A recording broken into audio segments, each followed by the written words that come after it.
Ignition sequence starts. 6, 5, 4, 3, 2, 1, 0. Liftoff. We have a liftoff.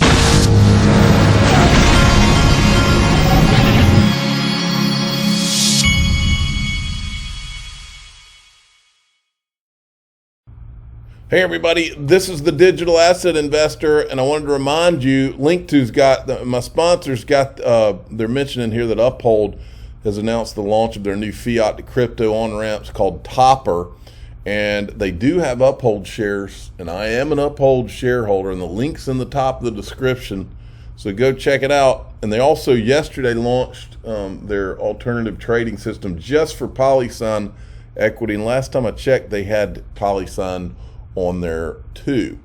Check this out, eGrag Crypto, a couple of charts he put out this morning I was going to show you. XRP, the next kaboom. The first one pumped 47,000 percent. The second one pumped 700%. How much do you think XRP will, the next kaboom will pump? Well, I don't know, but and he's giving you choices here, 300, 3,000, 30,000.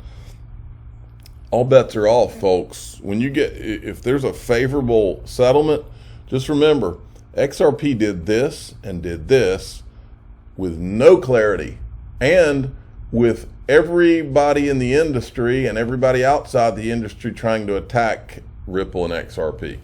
Okay? So the question is, what can it do when all the skies are clear? And I think it can do major things. That's why I've been here for so long. And then he's got one on gold. He said gold's battling this fib circle, and he says once gold flees it, say goodbye to 2,000. So this is what he's talking about right here. So plus $2,000. Look, I think gold's been suppressed for many, many years. I think that if the true price were known, it would be over $10,000 at least. I think with the help of JP Morgan and others, precious metals, we know the prices have been suppressed. So who else is helping the government to keep the prices suppressed? That's my question. Then we had this. Coinbase has got an interesting approach. They're literally publicly coming out and saying to the SEC, there's no need to sue us. Let's just sit down and talk and work this thing out. Listen, this is Brown Armstrong talked about the history of what they've done, and then their general counsel, which is this guy, then spoke. That's the part I wanted you to hear. For our industry. Now I'll hand it back over to Paul. Coinbase has been talking to the SEC about our business for many years now, including sharing our legal views on our asset listing and staking services. We've repeatedly asked the SEC for its own views on how securities laws might apply to Coinbase and our industry. And to be candid, we've mostly gotten silence in response.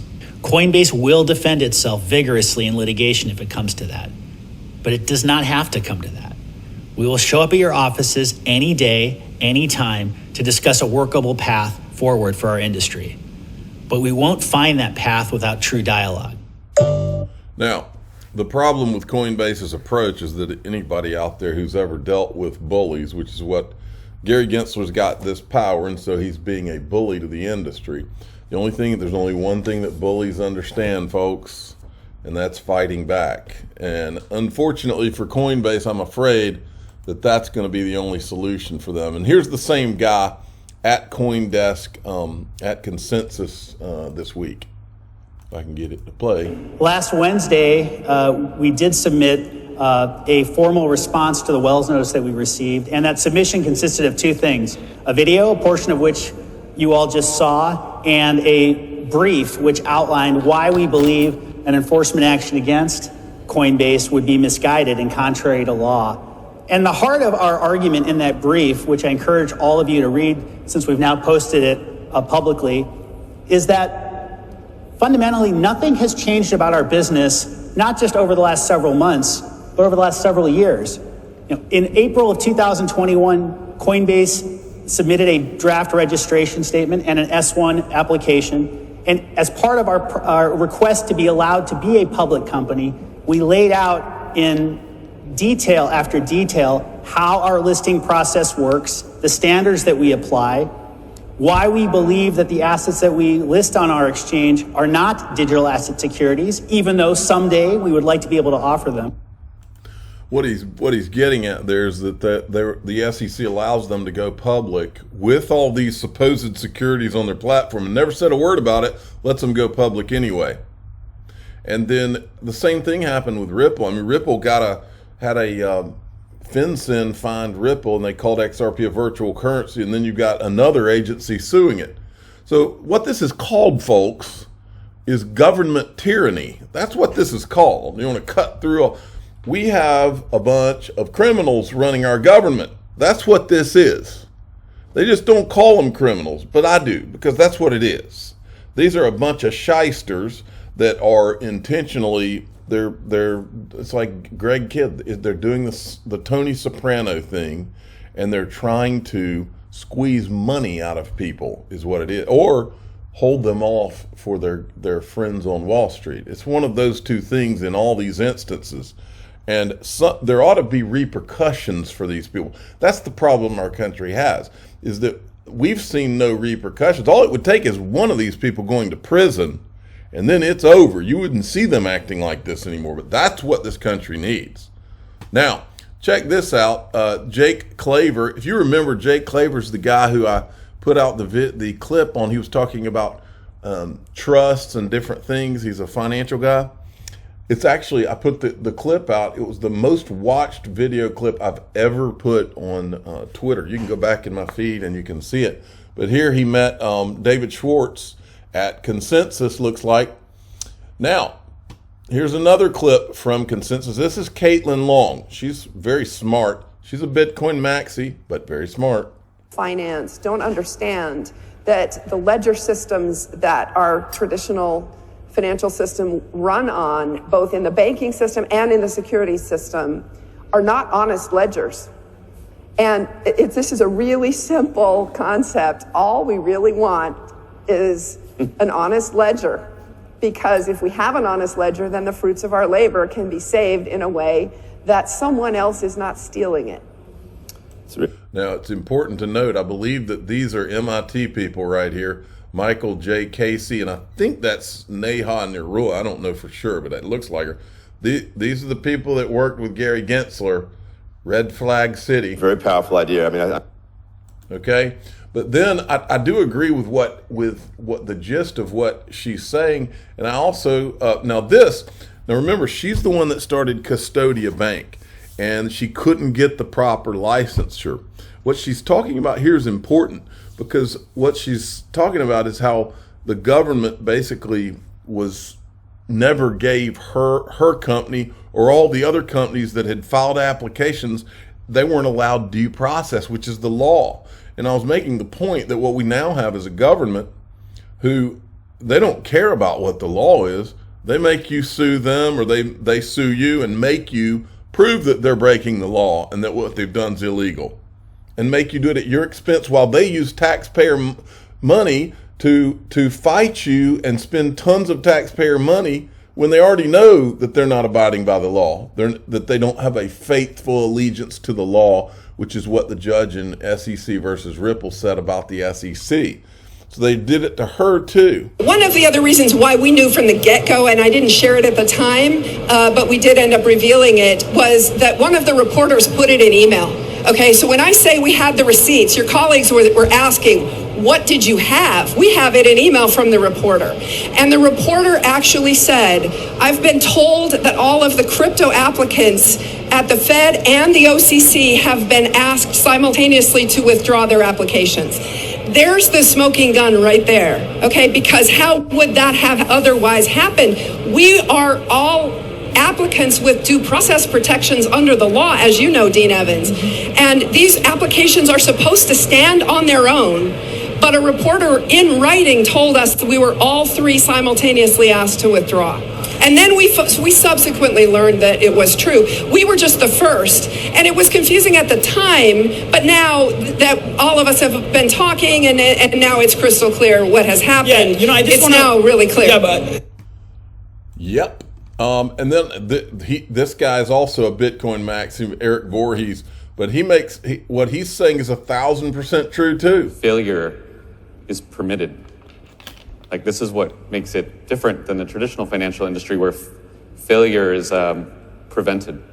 And the institutions which fail the biggest are enshrined and protected and given longevity. Thank goodness that we still have a semblance of a free market in this industry. FTX is gone, right? They fucked up, they defrauded people of billions of dollars, and they're gone. That's healthy. And so while it was painful short term, we should look at this as a sign of health. And right now, with this like banking crisis, these banks that are failing are often getting propped up. Yeah. They have implicit or explicit guarantees from the Federal Reserve or Treasury. And what are the second order effects of this, right? You build up the risk and you reward the bad actors. Okay, now, see, I agree. I'm no fan of a corrupt government, my folks. I mean, make no mistake. Where I depart with these Bitcoin maxi people is you're talking about how you can trust Bitcoin and all, but you don't know who created it. I mean, that, to me, that contradicts everything that they're saying they stand for, unless you've got the person, unless you've got someone that steps forward and said, I created this, and you know that they're not a bad guy. Or how do you know? You don't know anything. You don't know that the government's not behind it. And that's the problem that they have. And none of them want to even have a conversation about that issue. That's dangerous. And that's why it just hasn't made a lot of sense to me. Look at what Brad Garlinghouse said. He retweeted the quarterly market report from Ripple. The U.S. may be moving backwards, but I like to focus on the positive. In the last few months, the EU, UK, UAE all moved forward with new regulatory frameworks and regimes for crypto activities. Read on, here's the markets report. And then we've got this. Some of the congressmen they held a hearing, like a subcommittee hearing yesterday, which I thought was pretty optimistic. Listen to some of this. This is Patrick McHenry. I want to thank you for how you've conducted this subcommittee and the collegial efforts you're trying to lead to build consensus here. Digital assets are here to stay. This ecosystem has been denied legal clarity for too long, and both market participants and consumers are worse off because of it.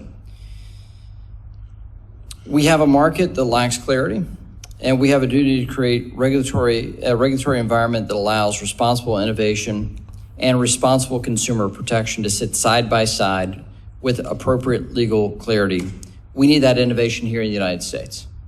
If we don't act, if Congress doesn't act, the rest of the world will. The Europeans are ahead of us in a market structure bill. The UK regime is ahead of us. They've provided legal clarity while we have not. We need to do our work, and it starts here in this subcommittee with these members. And I want to thank this panel for their expertise in bringing forward ideas on how to protect consumers and ensure innovation happens. Here's another one of the good guys. Listen to this. Thank you, Mr. Chairman. Let's briefly take a step back and identify why we're here. The SEC and Gary Gensler have forced this committee's hand.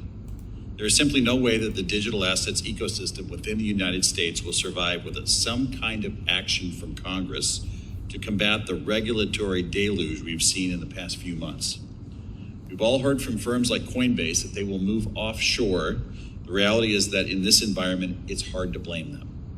In February, the SEC issued a proposed rulemaking that would severely restrict the ability of current custodians for registered investment advisors to continue to hold custody of those assets. Mr. Rivera, I'd like you to briefly... Okay, I just wanted to show, so this Representative Mike Flood is one of the good guys. Then here's another one, French Hill. Well, thank you for joining us at today's hearing entitled The Future of Digital Assets, Identifying the Regulatory Gaps in the Digital Asset Market Structure. We've got a unique opportunity as members of this subcommittee to be on the cutting edge of crafting an effective, functional regulatory system for the digital assets ecosystem. Okay, so they're all fighting the good fight. Let me see. I'm going to skip that for a minute because I wanted to show you this.